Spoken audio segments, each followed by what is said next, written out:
രാവിലത്തെ ചായ കുടിയും കഴിഞ്ഞ് ഇരിക്കുകയും കുട്ടികളോടൊക്കെ ഇങ്ങനെ സംസാരിച്ചിരിക്കുക കേട്ടോ. ഇന്നത്തെ കളീനെ പറ്റിയൊക്കെ അർജൻറ്റീന ജയിച്ചതും കാര്യങ്ങളൊക്കെ കുട്ടികൾ ഇങ്ങനെ പറഞ്ഞുകൊണ്ടിരിക്കുമ്പോഴാണ് നമുക്ക് ഇന്ന് ഉച്ചക്കൊക്കെ കറി വെക്കാൻ കിട്ടിയത് കേട്ടോ. അപ്പോൾ ചെമ്മീനാണ് കിട്ടിയത്.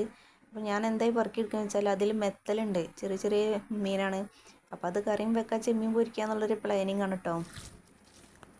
അങ്ങനെ ചെമ്മീനും മീനൊക്കെ വേറെ വേറെ ആക്കി വെച്ച് മീനൊക്കെ വൃത്തിയാക്കി ചെമ്മീനും വൃത്തിയാക്കിയതിൻ്റെ ശേഷം ഞാൻ കറി വെക്കാനുള്ള മാറ്റി വെച്ചതിൻ്റെ ശേഷം ആ ചെമ്മീൻ മസാല തേച്ച് വെച്ചിക്കാണ്.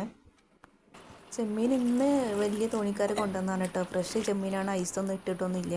അപ്പം ഞാൻ ചൂടുള്ള വെള്ളമാണ് അതിൽ ചെമ്മീനിലേക്ക് ഒഴിച്ചത്, പെട്ടെന്ന് അതിൻ്റെ തൊലി കിട്ടാൻ വേണ്ടി.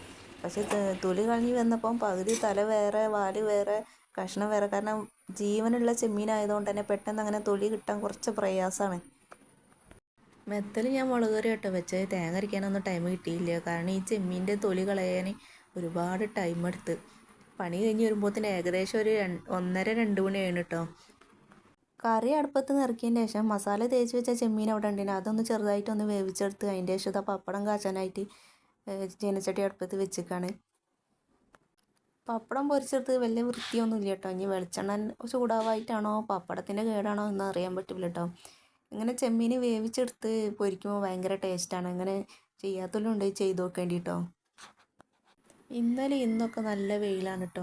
പിന്നെ പോണ കാറുമ്പോൾ കുറച്ച് ചാറ്റാന്നല്ലാതെ ഈ ചാറ്റൽ മഴ എന്നറിയില്ലേ, അങ്ങനെ അല്ലാതെ വലുതായിട്ടൊന്നും മഴയൊന്നും പെയ്തിയില്ല കേട്ടോ.